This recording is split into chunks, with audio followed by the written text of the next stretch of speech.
মনুরা, তোমরা কি বরিশালকে ব্র্যান্ড হিসেবে আন্তর্জাতিক পর্যায়ে দেখতে চাচ্ছ? দিয়ে দেবে, চিন্তা করো না। এখন বরিশালকে তোমরা যে আন্তর্জাতিক পর্যায়ে দেখতে চাচ্ছ, আমি বিদেশের কিছু ভিডিও দেখলাম, সেখানে এক প্যাসেঞ্জার এক ট্যাক্সি ড্রাইভারকে কি বলছে জানো? You have a beautiful night sir.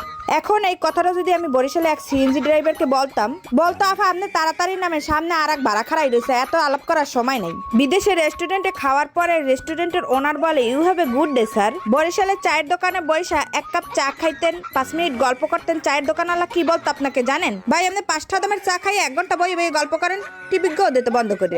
এখন দেখো মনুরা, বরিশাল লেগো দিলাম তো একখান বাস, কিন্তু জাতি হিসেবে ব্র্যান্ড হিসেবে তোমাকে তো আগে সভ্য হইতে হইবে, তাই না? তোমরা যদি সভ্য হও, তোমাদের আন্তর্জাতিক পর্যায়ে ব্র্যান্ড কেন, গিনিস বুকে নাম লেখানো হবে।